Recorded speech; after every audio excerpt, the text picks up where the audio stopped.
And to express some solidarity and hopefully inspire some courage to continue with keeping up the noise, but adding to the noise and increasing the noise until it becomes so unbearably impossible to ignore.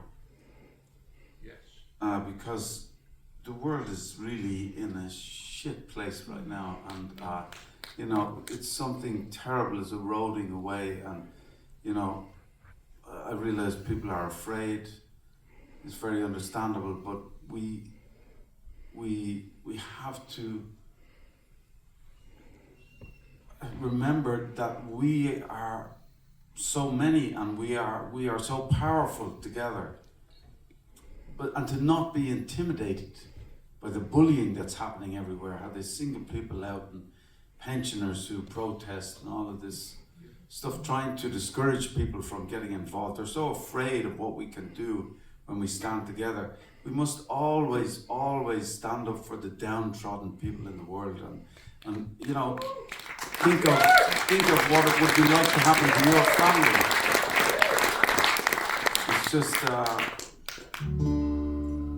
it's a very simple thing, I think, is to call out the bad and praise the good in life. That's simple. That's how we make it better and try to be better ourselves, be an example. But never abandon people to that evil that's happening. And so shocking in our lifetime. This is a song that inspired me to write about a period in our own history, Irish history, the Great Famine, and the story of this family in particular was very powerful for me, and continues to be 25 years later. It first of all inspired a song, and that led to a record that took many years to make, and it led on to 2 out of 3 books so far, historical kind of novels based on this real life family. And it just the gesture that was expressed, and you know, when you look at something like the famine or something huge like that, the Holocaust, it's so hard to understand how these things. It's so hard to understand it at all, to fathom it, and to get a sense of it. And the more you read or the more you examine, the more impossible to understand it seems to be. And I was always shocked by this one tiny distillation of that one family's experience, how much it showed me. And it taught me how we empathize, what empathy is when you imagine yourself and when you imagine that that's your family.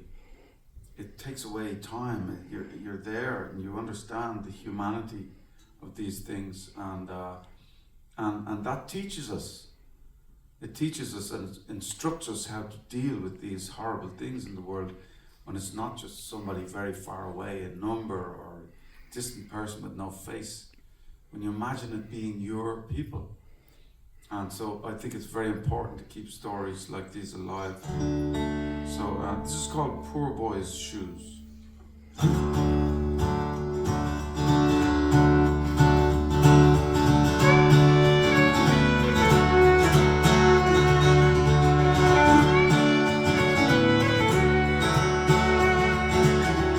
When he met her at the dance, she had flowers in her hair. There was no girl in this land who could have stood next to her there. And there everyone could see how he loved her instantly, though he had nothing to give her but his poor boy's hopes and dreams. Well, he danced with her that summer till it showed on her sweet face, as she was taken by the warmth of him and all his gentle ways. Then he swore to her his love was true, married her in poor boy's shoes.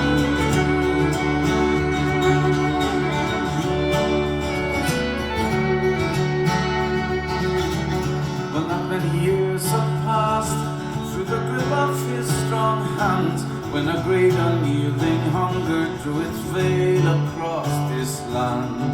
His young love soon took ill, with two little mouths to fill. They took all he could to keep them from the poorhouse on the hill.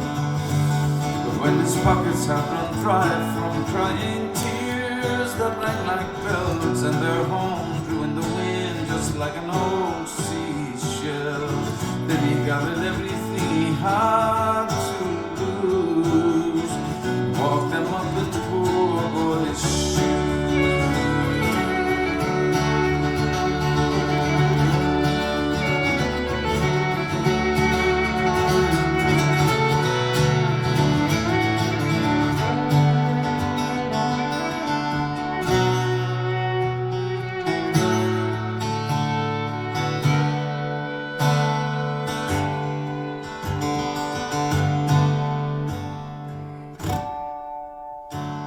First God took the little boy, then he took the little girl, and soon their little souls were free from all the sadness in this world.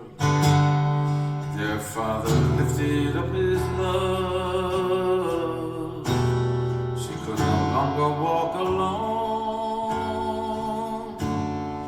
From the poorhouse on the hill, he took her on a long walk home.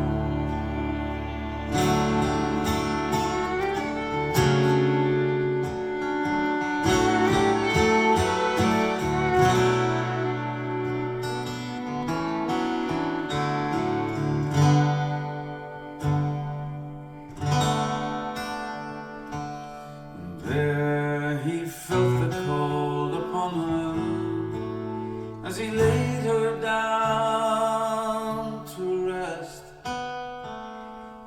So he knelt down by her bed and drew her feet up to his chest.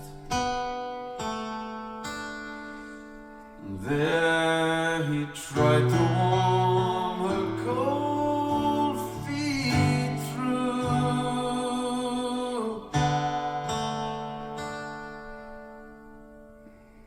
And they found